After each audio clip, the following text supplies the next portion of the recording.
شہرنامہ آواز میں آپ کی میزبان سمینہ حاضر ہے۔ پیش ہے آج 8 اکتوبر کی چنندہ خبریں۔ ہندوستان کے دھنا سیٹھوں کی فہرست میں مکیش امبانی اور گوتم اڈانی ہیں۔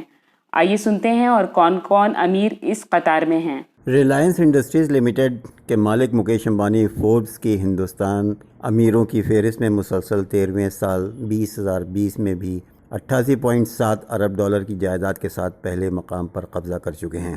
امریکی میگزین فوربس کی جاری 100 سب سے امیر ہندوستانیوں کی فہرست میں امبانی کے بعد دوسرے نمبر پر گوتم اڈانی ہیں۔ امبانی کے مقابلے میں حالانکہ گوتم اڈانی کی جائیداد کافی کم یعنی 25.7 ارب ڈالر ہی ہے۔ فہرست کے مطابق پہلے 100 دھنا سیٹوں میں ہندوستانیوں کے 2020 میں کل جائیداد 517.5 ارب ڈالر ہے۔ یہ رقم پچھلے سال کی فہرست میں شامل امیروں سے 14% زیادہ ہے۔ HCL ٹیکنالوجی لمیٹڈ کے شیو ناڈا 20.4 ارب ڈالر کی جائیداد کے ساتھ تیسرے مقام پر ہیں۔ چوتھے مقام پر ڈی مارٹ کے مالک رادھا کرشن پرمانی ہیں اور وہ 15.4 ارب ڈالر کی دولت کے مالک ہیں۔ امبانی کی ترقی عالمی وبا کووڈ-19 کے دور میں بھی نہیں رکی۔ RIL کو وہ طے وقت سے پہلے قرض سے آزاد کرانے میں کامیاب رہے۔ اس ہدف کو حاصل کرنے میں امبانی کے لیے جیو پلیٹ فارم سوایت ہاتھی ثابت ہوا ہے اور کمپنی میں فیس بک اور سلور لیک سمیت کئی بڑے مشہور غیر ملکی سرمایہ کاروں نے 1.5 لاکھ کروڑ روپے سے زیادہ کی سرمایہ کاری کی۔ فی الحال ریلائنس اپنے ماتحت ریلائنس ریٹیل کے ذریعے پیسہ بٹور رہی ہے اور ایک ماہ سے کم وقت میں 8 سرمایہ تجاوز 8.48% ایکٹیویٹی بیچ کر 37,810 کروڑ روپے جمع کر چکے ہیں۔ کورونا وائرس کے بحران میں امبانی کی دولت میں ہر گھنٹے 90 کروڑ روپے سے زیادہ کا اضافہ ہوا ہے۔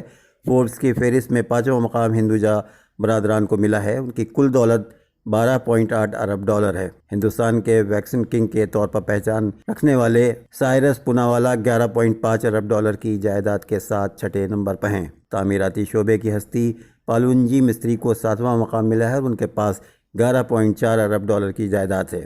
کوٹک مہندرا بینک کے ادے کوٹک 11.3 ارب ڈالر کے ساتھ 8ویں نمبر پر اور گودریج فیملی 11 ارب ڈالر کی جائیداد کے ساتھ 9ویں نمبر پر ہے۔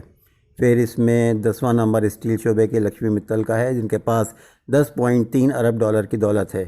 اس سال فوربس فہرست میں شامل کئی ناموں میں ریکس فٹ ویئر کے رمیش کمار اور مکند لال دواجی، RT جیولرز کے جے راجچندر بھی اہم ہیں۔ پوری دنیا میں ہر 16ویں سیکنڈ میں ایک بچہ مردہ پیدا ہوتا ہے۔ WHO نئی دہلی عالمی صحت تنظیم WHO کا کہنا ہے کہ پوری دنیا میں 16ویں سیکنڈ میں ایک حاملہ خاتون 28ویں ہفتے یا اس کے بعد مردہ بچے کو جنم دیتی ہے اور اس طرح تقریباً ہر سال 20 لاکھ بچے مردہ پیدا ہوتے ہیں۔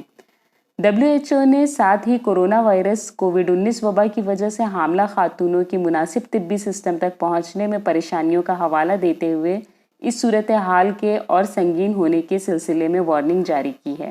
WHO، یونیسیف، ورلڈ بینک اور اقوام متحدہ کے معاشی اور سماجی معاملوں کے محکمے کے پاپولیشن ڈویژن نے پہلی مرتبہ مشترکہ طور سے مردہ بچے یعنی کہ اسٹیل برتھ کا اعداد و شمار جمعرات کو اپنی نئی report "a neglected tragedy: the global burden of stillbirth" میں جاری کیا۔ رپورٹ میں بتایا گیا ہے کہ اسٹیل برتھ کا مطلب ہے کہ حمل کے دوران 28ویں ہفتے یا اس کے بعد بچے دانی میں بچے کی موت۔ اس رپورٹ کے مطابق ہر سال پوری دنیا میں 20 لاکھ بچے مردہ پیدا ہوتے ہیں۔ ان میں سے 84% معاملے کم سے کم اور اوسط آمدنی والے ملک میں ہوتے ہیں۔ سال 2019 میں اسٹیل برتھ کے ہر 4 میں سے 3 معاملے سہارا افریقہ اور جنوبی مشرقی ایشیا کے تھے۔ رپورٹ کے مطابق اسٹیل برتھ کے زیادہ تر معاملے حمل کے دوران حاملہ خاتون کی دیکھ بھال میں کمی یا دیکھ بھال کی کوالٹی میں کمی اور ڈلیوری کے دوران پریشانی کی وجہ سے ہوتے ہیں۔ کربلا کے شہیدوں کا چہلم پوری دنیا میں عقیدت و احترام سے منایا گیا ہے۔ سماعت کرتے ہیں ایک رپورٹ۔ دنیا بھر میں رسول مقبول کے نواسے حضرت امام حسین علیہ السلام اور ان کے اصحاب باوفا کا چہلم نہایت عقیدت و احترام کے ساتھ منایا جا رہا ہے، جس میں لاکھوں افراد شریک ہو رہے ہیں اور بہت سے لوگ پیدل سفر کر کے عراق بھی پہنچ گئے ہیں، عراق کے شہر کربلا معلیٰ۔ ہندوستان کے مختلف شہروں میں کووڈ-19 کی وجہ سے یہ پروگرام پوری طرح سے نہیں منایا جا سکا ہے اور عزاداری کے لیے مشہور لکھنؤ کا جو جو مرکزی حیثیت رکھتا ہے اس میں بھی آج سرکاری طور سے پابندیاں تھیں اور لوگوں کو جلوس کی شکل میں یا کہیں درگاہ اور کربلا اور امام باڑوں میں جانے نہیں دیا گیا.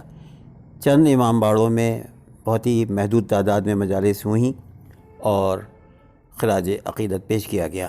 کربلائے معلی سے موصولہ رپورٹ میں کہا گیا ہے کہ اربعین حسینی پورے نظم و ضبط اور امن و امان کے ساتھ منایا گیا اور ان لوگوں کو اجازت تھی جو وہاں مقامی ہیں. کرونا وائرس کی وجہ سے اس سال 40 مارچ میں غیر ملکی زائرین کی تعداد بہت کم رہی ہے اور عراقیوں نے اس کمی کو بہت شدت سے محسوس بھی کیا، جس کا اظہار انہوں نے سوشل میڈیا پر اپنے پیغاموں میں کیا ہے.